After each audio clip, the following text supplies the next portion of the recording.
اچھا، یہ کیفیت نماز میں نہیں ہوتی، یہ کیفیت روزے میں نہیں ہوتی، بلکہ جیسے ہی روزے ختم ہوتے ہیں تو آپ میں سے ہر بندہ خوش ہوتا ہے، یار شکر ہے بس ہو گئی، تھک گئے تھے۔ اور نماز کی ہماری حالت ہوتی ہے سلام پھیرتے ہیں تو بھاگے،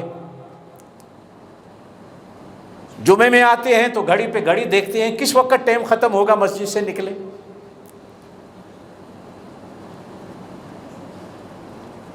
زکوٰۃ آتی ہے تو ایک شامت آ جاتی ہے، بعض مسلمان اسے بھی ٹیکس کا نام دے دیتے ہیں۔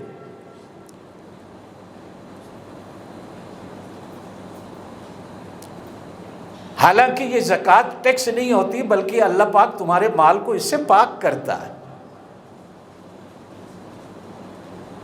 یہ تو ایک سال کے بعد جیسے گاڑی کی اوور ہالنگ ہوتی ہے، جیسے روزوں سے ہمارے نفس کی اوور ہالنگ ہوتی ہے، اللہ پاک ہمارے مال کی اوور ہالنگ کر دیتا ہے، پاک کر دیتا ہے۔ مسلمان اسے ٹیکس سمجھتا ہے۔ لیکن حج کیسی عبادت ہے؟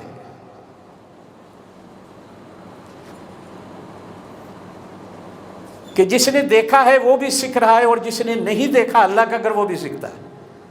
کیوں؟ یہ جو کیوں ہے نا، یہ سمجھنے والی چیز ہے۔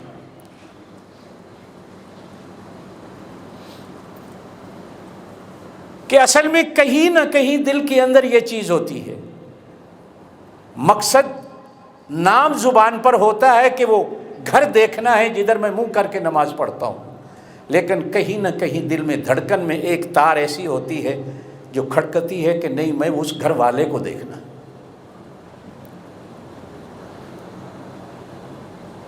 آپ اور میں کہیں بھی جائیں،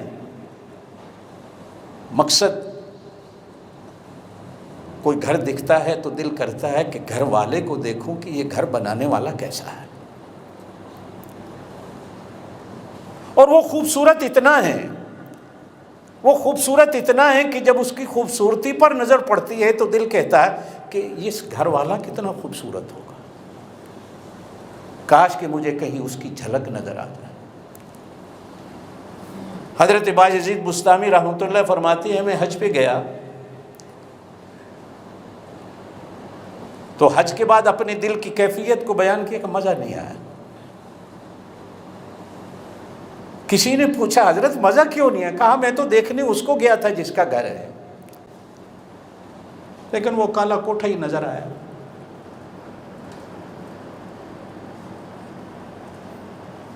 یہ احساس محرومی ہے کہ مجھے اس کی جھلک کیوں نہیں نظر آئی۔ اگر کوٹھا ہی دیکھنے تھا تو یہاں بغداد میں تھوڑے کوٹھے ہیں، یہاں تھوڑے مکان ہیں۔ مزہ نہیں آیا۔ دوسرے سال بجائے سواری کے پیدل نکلا کہ شاید اس دفعہ پیدل چلوں کو مزہ آ جائے، تو آیا تو فرماتے ہیں پھر حج کے بعد 50% مزہ آیا اور 50% نہیں آیا۔ پھر شاگردوں نے پوچھا، مریدوں نے پوچھا حضرت کیسا؟ کہا کہیں کہیں اس کی جھلک نظر آئی لیکن پورا نظر نہیں آیا۔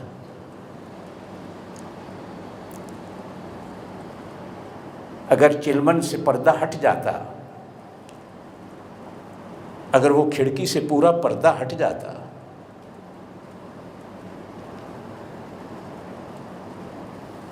تو کتنا مزہ آ جاتا۔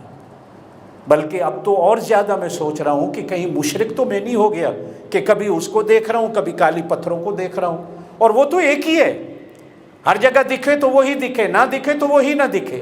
لیکن یہ دو چیزیں میرے دین میں نہیں ہیں کہ کبھی پتھر کو دیکھوں کبھی اس کو دیکھوں۔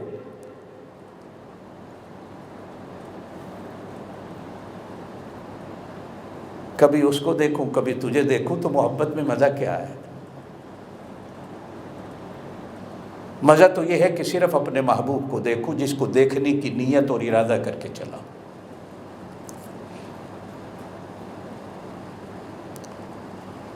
پھر میں تیسرے سال آیا، اور تیسرے سال آنے پر میری حالت یہ تھی کہ پیدل چلا اور ہر قدم پر سجدہ کیا، مہینے لگے آتے آتے کہ شاید میں اپنی منزل کو پالوں، کہ اس کالے غلاف کے پردوں کی اور میں وہی خود مجھے نظر آ جائے۔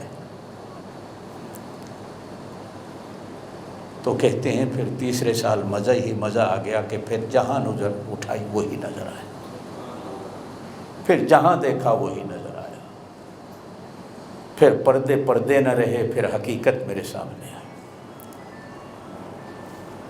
یہ شوق، یہ محبت، ایک وجہ تو یہ، اور دوسری وجہ جب آپ اور میں سنتے ہیں کہ نبی پاک صلی اللہ علیہ وسلم نے ارشاد فرمایا دنیا میں اللہ کا کوئی پیغمبر ایسا نہیں گزرا جس نے اس گھر کا حج نہیں کیا۔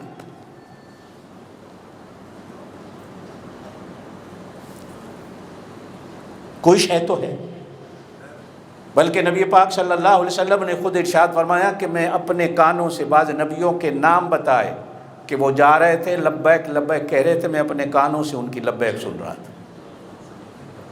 حضور نے اس وادی کا نام بھی بتایا جہاں سے اللہ کے نبی گزرے۔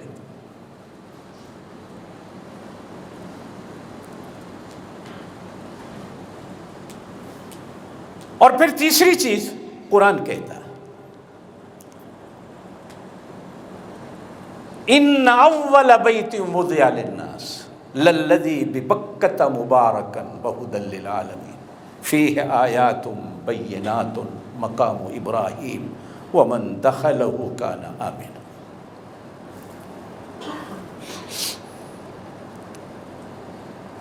دنیا میں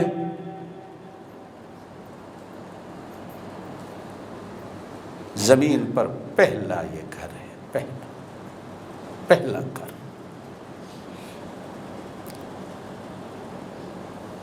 سب سے پہلا کون؟ کہو اللہ، زور سے۔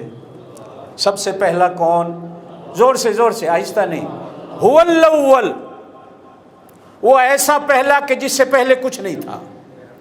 هو الاخر، وہ ایسا آخری کہ جس کے آخر کچھ نہیں۔ الظاہر، وہ ایسا ظاہر کہ جس کی کوئی چیز چھپی ہوئی نہیں اور جس سے کوئی چیز چھپی ہوئی نہیں۔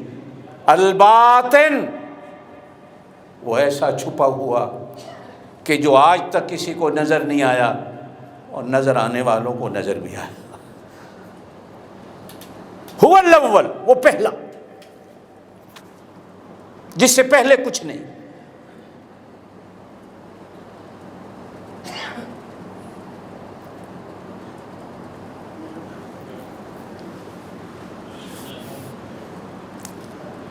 پھر اس کا گھر بھی پہلا ہی ہونا چاہیے اور اس کا گھر ہی آخری ہونا چاہیے۔ دنیا میں سب سے زیادہ ظاہر بھی اسی کا گھر ہونا چاہیے اور سب سے زیادہ پوشیدہ بھی اسی کا گھر ہونا چاہیے۔